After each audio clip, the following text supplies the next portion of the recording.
There are actually a lot of strengths for women in diplomacy. Yes, absolutely. It's about our future. Because in my heart and soul, I represent my country. You're awesome. You are a door opener in a classic way. Do you have TikTok? Forbidden. Why? Swedish government. We may not have TikTok in our phones as governmental employees. I mean, it's Skype, by the way, is a Swedish innovation, if you don't know that. Volvo or Mercedes? Volvo!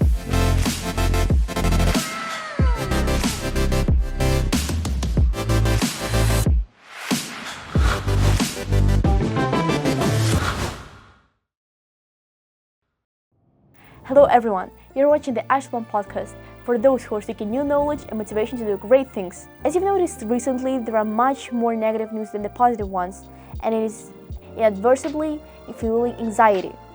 Women diplomats play a pivotal role in a world full of threats and conflicts. They build bridges between different countries, they fight climate change, and guard international stability.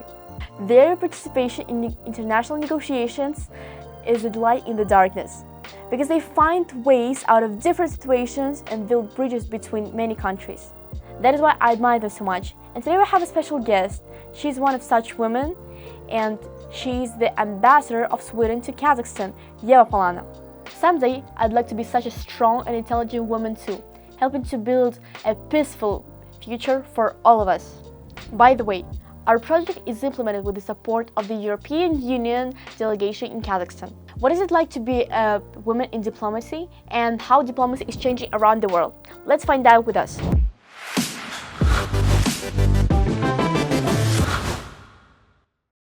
My name is Eva Polano. I am the ambassador of Sweden here in Kazakhstan since December 2022. Well, I like walking and doing yoga and swimming. I have also a passion for cooking and eating. I like also, to make long walks but then end at a restaurant.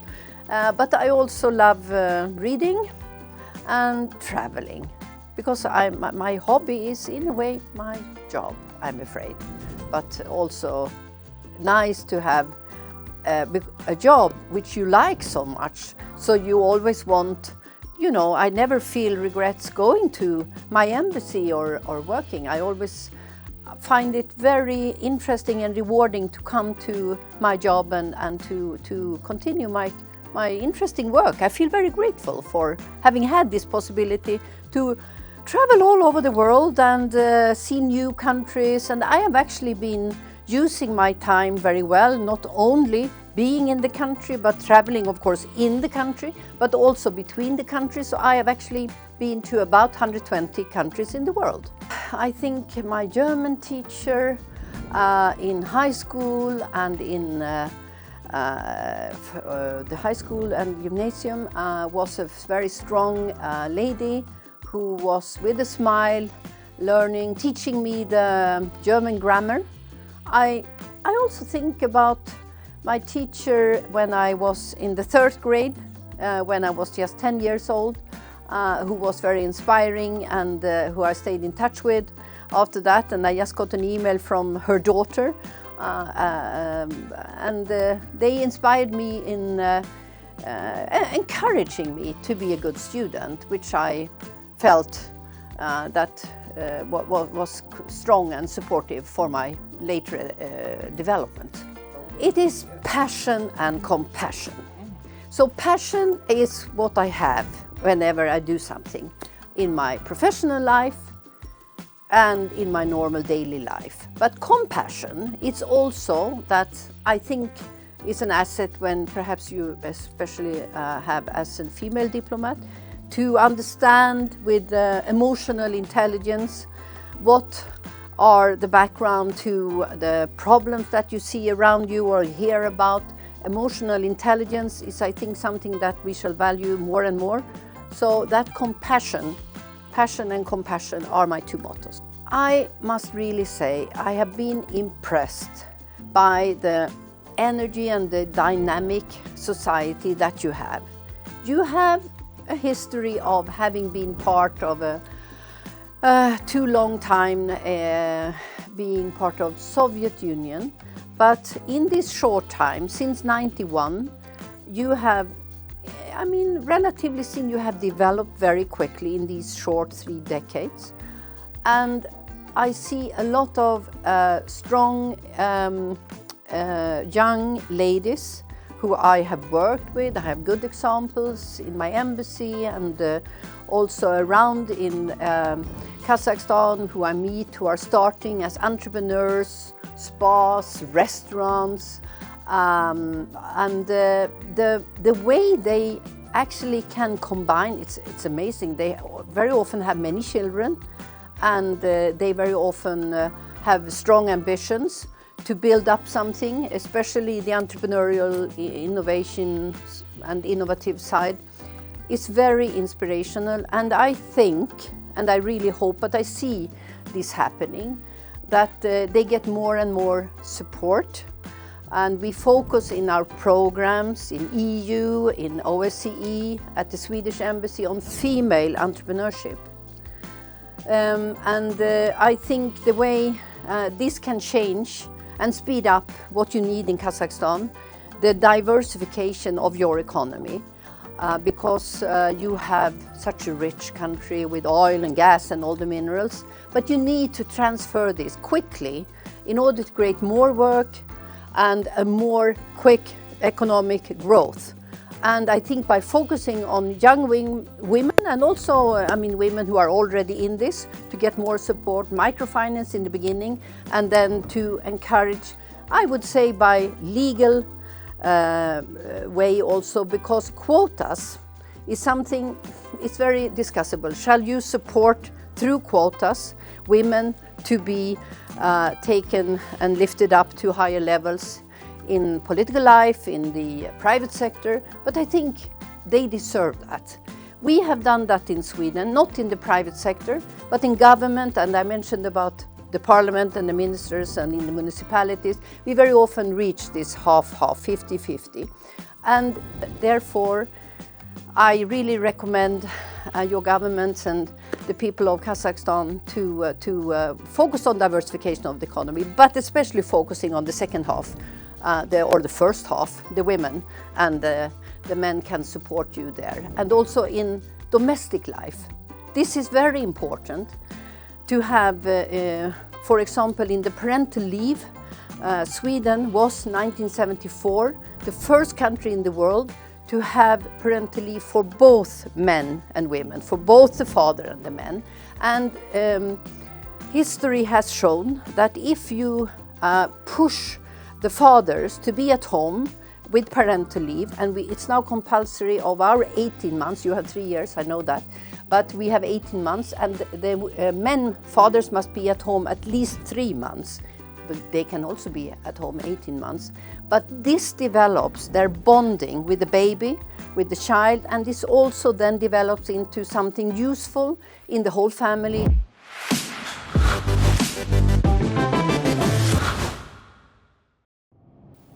Hello, Madam Ambassador. Hello, I'm very glad to be here in Aisholpan. Thank you for inviting me. Thank you for coming. We're really glad that you could find the time in your schedule. So how are you feeling today? Today I feel quite busy, but really happy to have your attention, and I'm glad to share my views and my example in my professional life, but also to share my views about Kazakhstan.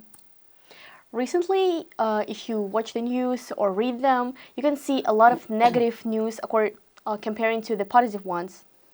And nowadays, many professions and diplomatic too can be taken away because of the technologies. Yes. So what opportunities and maybe challenges do you see in the diplomatic sphere? Well, I think that we have an excellent opportunity to reach out through the new technologies. But I mean, starting where you started in your question about the challenging situation at the moment in Kazakhstan, first of all, I think the challenges that we see are, of course, very serious. But at the same time, Kazakhstan has due to these challenges of geopolitical situation in the region, been much more put in the global map. And also, since I am the Swedish ambassador, Sweden and the European Union, we are focusing much more on Kazakhstan and Central Asia in general. And that gives me and my job an extra sort of interesting angle. But then when it comes to new technologies and so what you also refer to, of course, we have an excellent opportunity thanks to all the social media and all the ways to communicate, to reach out from Kazakhstan, but also from Sweden. So I see this all as great assets. So what is the difference between being a regular diplomat and a diplomat of the European Union? Well, I am a bilateral diplomat. So I am the Swedish ambassador, which means that I cover Sweden and Kazakhstan. When you are an EU diplomat, of course, you represent then many more countries. You represent the 27. But as a bilateral diplomat, I take a lot of support in the EU delegation here in Kazakhstan to reach out and to be working together with 27 member states. We are actually, I think, 22 here now, which is a lot. We can be stronger. For example, when we have a meeting or a business platform like we have with the Prime Minister of Kazakhstan, or with the Minister of Healthcare, or any Minister of Transportation, which we work with extra much these days because of the Trans-Caspian new trade route, you can reach a stronger message towards the government when you are EU. But bilaterally working is something that I prefer, because in my heart and soul, I represent my country.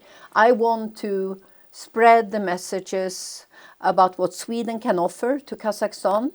And if I do this also as a member of EU, it strengthens me. But the EU is a tool, but bilaterally is my preference. And I'm glad to be a bilateral diplomat.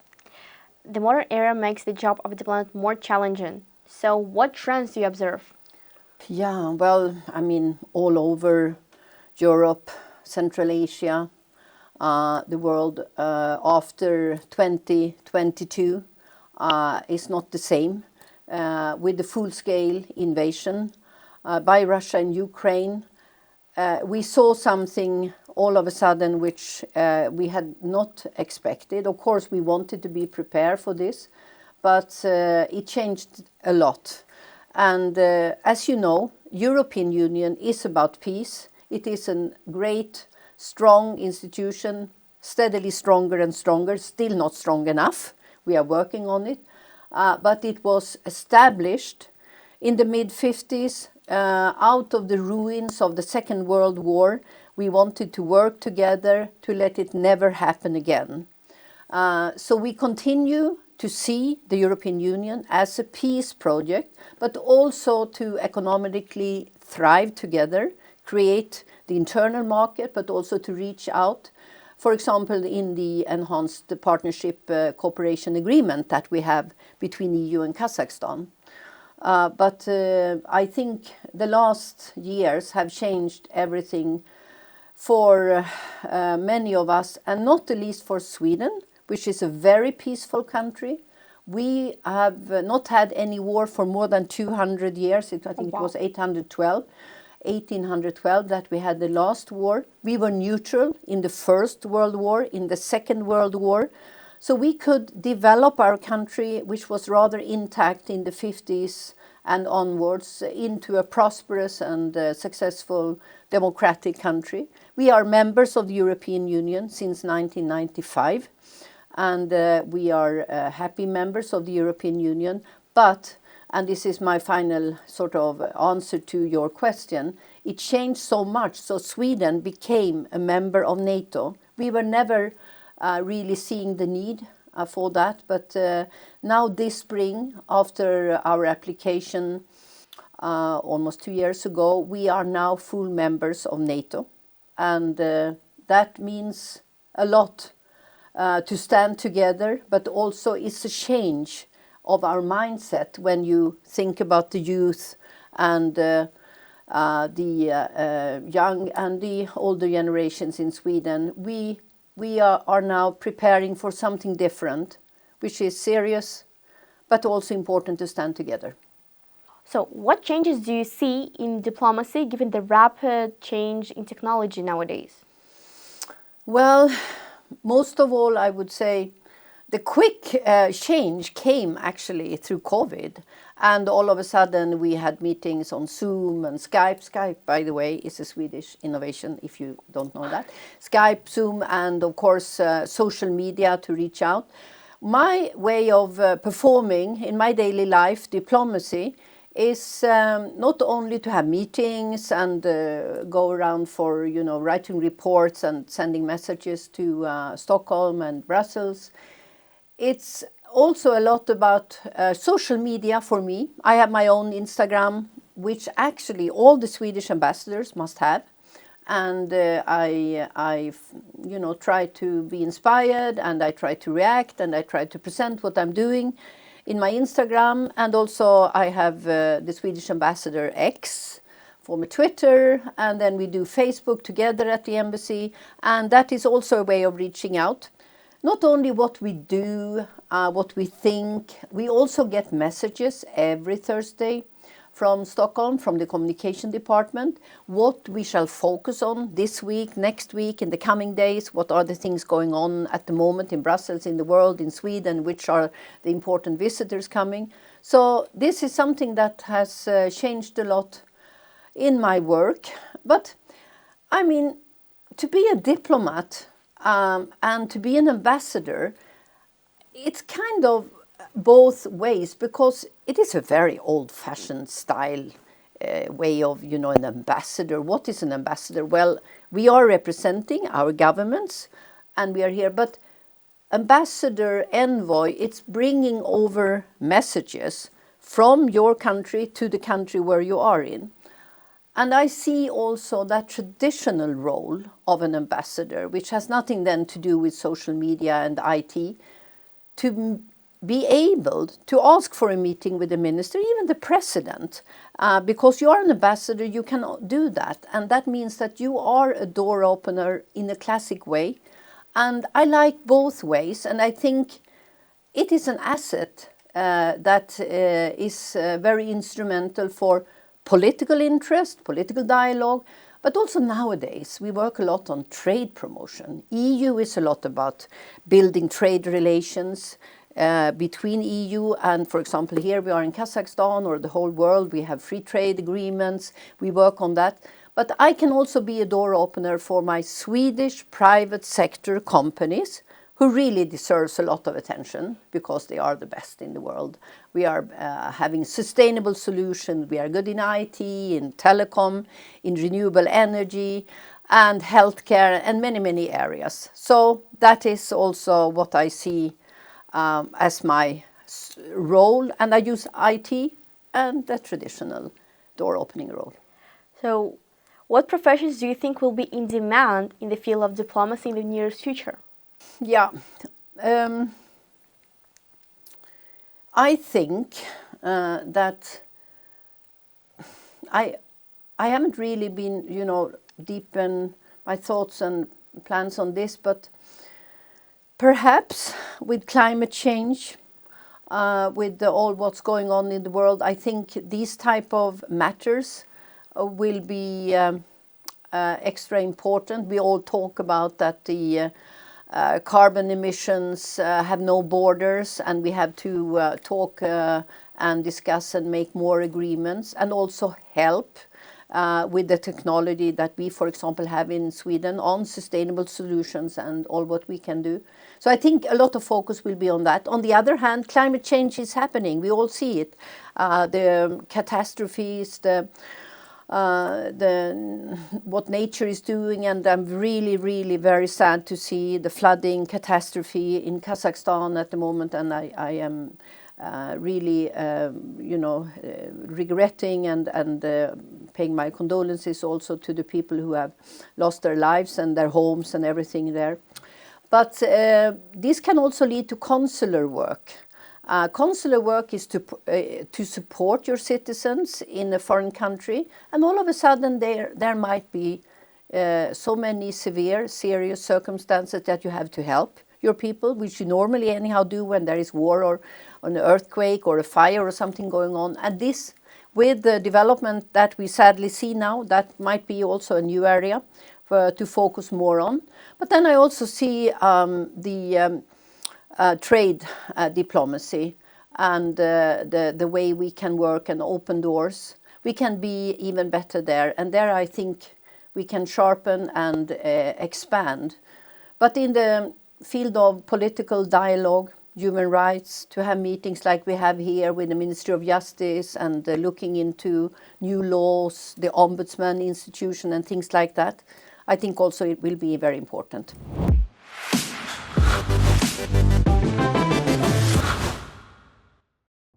So, diplomacy is the art of finding compromises and resolving conflicts peacefully, as you already told me before. Mm-hmm.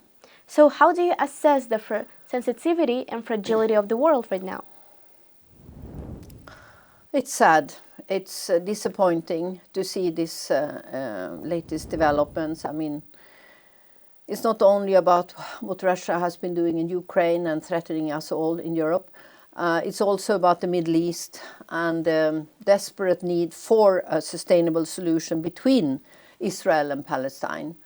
And the atrocities from both sides having been taking place in the Middle East, where we have seen for many, many years, Middle East being in focus of the global news. I mean, we call it sometimes a CNN effect, which perhaps is could be called something else, but it's about that the world and the news are very often focusing on one area. I mean, we have deep problems in the Horn of Africa, in Western Africa. On the other side, we have also problems in other parts of the world, which has to do with human disaster, catastrophes in nature. So at the moment, we need more than ever diplomacy, diplomatic solutions. United Nations is important, but not strong enough. EU is in the process of becoming stronger and stronger, but we are still in the process of strengthening our institutions. A big test will be on this when we have the European elections taking place on the 9th of June. I'm not, happy and at all, of course, about the status of the world at the moment. No, I'm worried. I'm worried, and we are seeing a new phase in the modern history of the world, and United Nations and EU. We must do and stand together stronger. Together with Central Asia, with Kazakhstan, we hope to find solutions. But it's not about hope. We must work hard and take action. It's about our future. Exactly. And the young people like you, it's about the young generation. And I have two sons. My husband is Dutch. We have two sons, 33 and 31. And I talked in the beginning here about Sweden. And since I was born in the 50s, when Sweden started to develop after having been a late urbanized country, we were actually among the most poor countries in Europe a little bit more than 100 years ago, because we were a huge country, but a lot of farmers and traditional way of living that was not as urbanized as what you could see in the other parts of Europe, especially Western Europe and so. But my kids, who are now, they are born in the 90s, they are not at all probably going to see that steadily progress that I felt when growing up in the sort of second half of the last century until 2000 and now onwards. Because at the moment we are seeing a much more tense world and many more challenges. So I am worried, and it is serious what we are in. So Now I want to ask you about the challenges that may arise when working as a diplomat in a new cultural and political environment. Because you were talking about the changes in the world, but what about the changes for yourself, maybe in your personal experience? Well, I must say that I am the type of diplomat who has taken a lot of challenges by going to different cultures, different countries than, going to Europe and going to USA and countries with similar ways of living as in Sweden.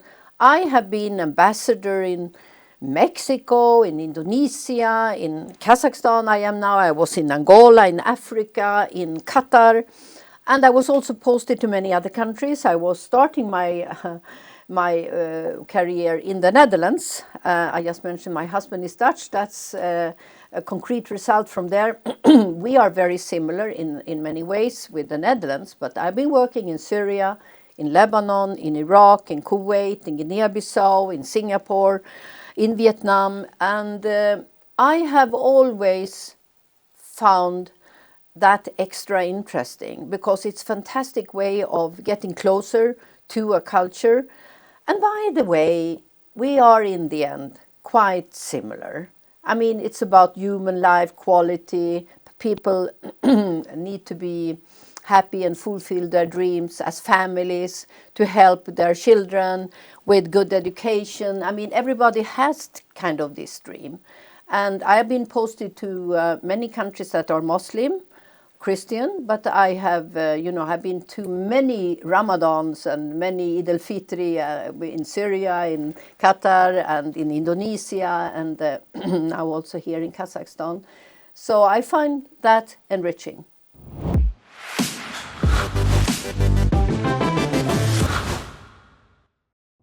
And international relations play a key role in the modern world, influencing politics, economy, and social sphere.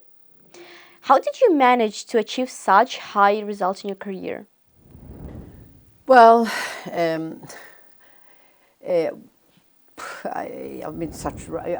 very happy with what I have achieved. I'm proud of that. And I'm proud now to be ambassador in Kazakhstan. But I think my high moral in working hard, having a lot of energy, having a lot of passion. I am very passionate in general about everything that I do. And sometimes I might have even more passion for my work than my husband, but I think he also gets his attention, so no worries. But passion is a strong factor in my thrive to come where I am. I have been ambassador in I think that this is now my 5th ambassadorial post. But it's also about being, and that's the other key word, curious. I'm very curious. I always like to open an email and find what is going on. I love, of course, that's part of my profession, to read the news, find different channels, find different angles, always looking for information to understand in a more broad sense what is really going on behind the news as well. You have to read and work a lot. And that has actually also changed by having access to so much information nowadays, which is kind of overwhelming. So you have to be selective. But I need to say that it has been tough in many ways because it takes a lot of energy and time, and you must be always with all the emails, and so you must always be alert and responding to your government, to Swedish citizens who have problems in your country or something else going on. So it has been exhaustive, but I am super happy with what I have achieved and to be here serving in Kazakhstan. And in your opinion, what qualities are the most important for a successful work as a diplomat? I go back to what I said, energy, being curious, and I add to be balanced. I mean, I say that I am passionate, but perhaps passionate yeah, it's good, it helps, but you must also be balanced to think about what is it that your country wants and what is going on in the country where you are or in the subject that you are covering. And you must take in the broader sense of the whole situation and be taking a balanced approach, a diplomatic approach. Thank you for your tips, because maybe one day I will choose to be a diplomat. You will be an excellent diplomat. Thank you so much. The way you are asking questions, I really see your talent already. Thank you so much. And I also read about women in diplomacy a lot. Yes. And I realized that they're all empathetic, they're tolerant, they're flexible. They're trying to find peace much more than men. Yeah. They're more calm. Yeah. And now I want to ask you, how do you assess the role of women in the field of diplomacy, and what are their characteristics that could be their strengths? Well, actually, it is kind of, to be a diplomat is also to market your country. And as long as you, this is a little bit kind of, to the point, what actually is interesting, I am much more recognized, or, they see me much more because I am a woman, and still there are too many men who are diplomats, ambassadors in their grey suits and, looking more or less the same. But I look a little bit different and people remember me. So in a way, to be a woman and to be a person who is extrovert, asking questions and not waiting until the last moment, not being shy, I think that is a tool that you can use as a woman. And we bring in that what you mentioned about peace and about compassion, and being also emotionally intelligent, which I think is an asset that is sometimes underestimated. But to read in the feelings and the understanding in the dialogue, in the persons you are having a meeting with, is also a talent that I think we women might be still better in. But I think the men are also coming strongly there. We are becoming more and more equal. This is something also we have been working on in Sweden for, more than half a century, and giving possibilities for women to be in the same position as men is always a goal for our country. But we are still not perfect in this as well. Politically, we have come quite far in the parliament, in the government. Very often we have 50-50.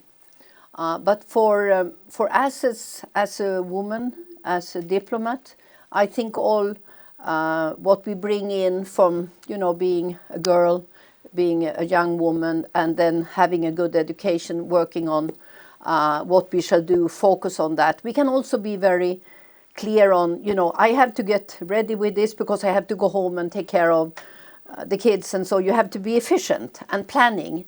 We are good at planning, women.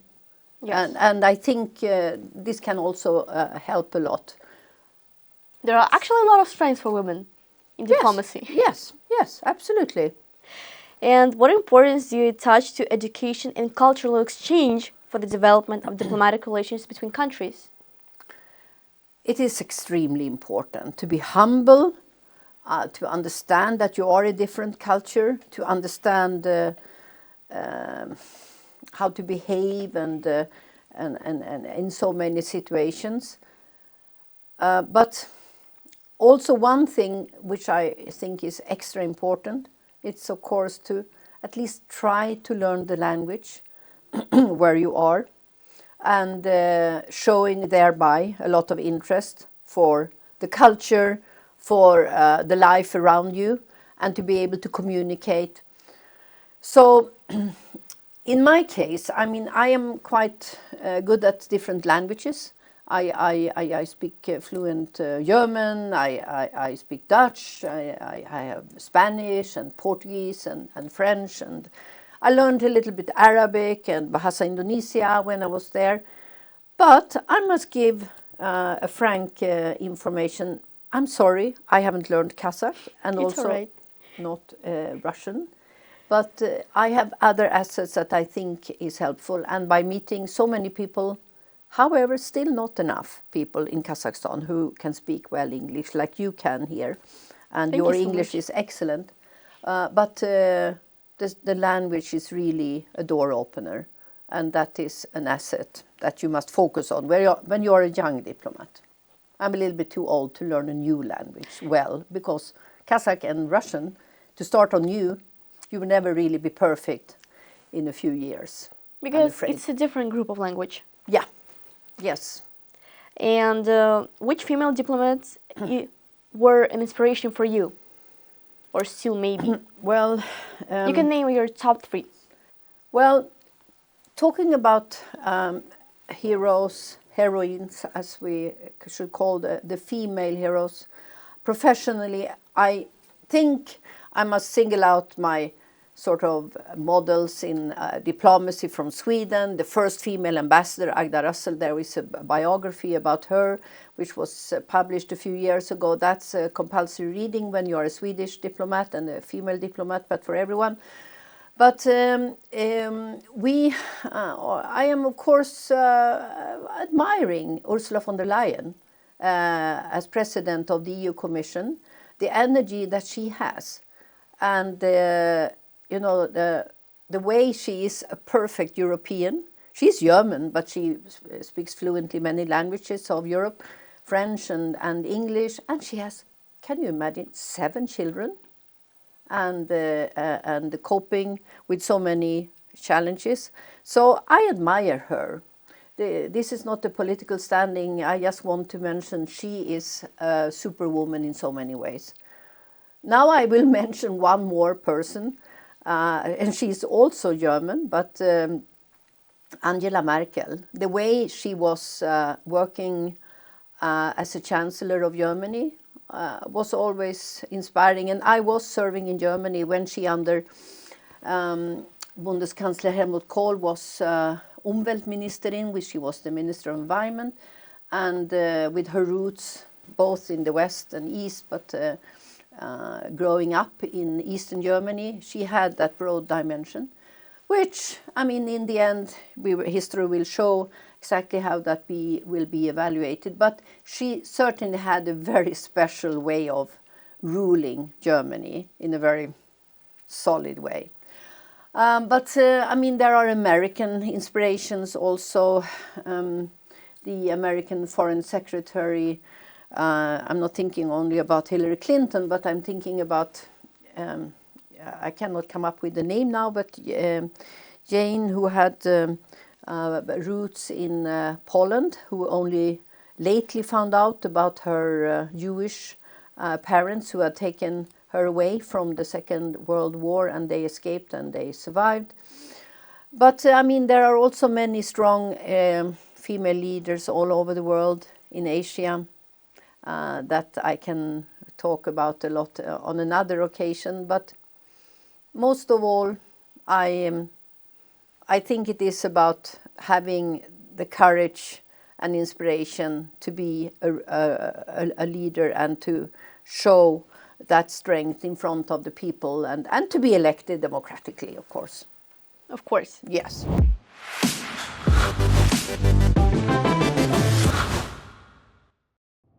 And now let's have a blitz poll. You have to choose one of the 2 answers. Okay.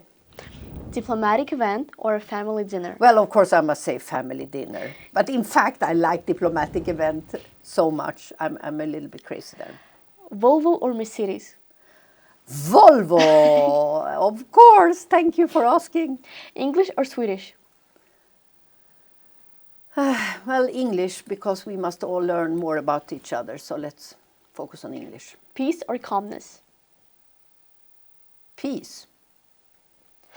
Fish or meat? Fish. Skiing or snowboarding? Skiing, because snowboarding is too dangerous.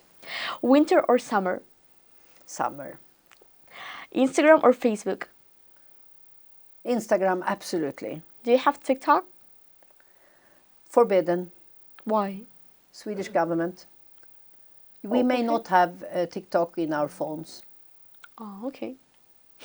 Dress or a costume? As governmental employees. I mean, okay. TikTok is not forbidden in Sweden. We all know the debate now whether, their status in USA and so, but that's a different topic. Mm-hmm. But TikTok, is considered to be too much and too close to the Chinese government. So, and how it is really used or misused, we are not sure of. So governmental employees in Sweden are not allowed to have in their phones TikTok. That's how it is. Dress or a costume? Today I happen to wear a costume, but I love dresses. So I actually, as soon as the weather allows, it's still chilly here, I will come with my blossoming, flowery summer dresses, and I look forward to that. City or village? Village. Did you grow up on one?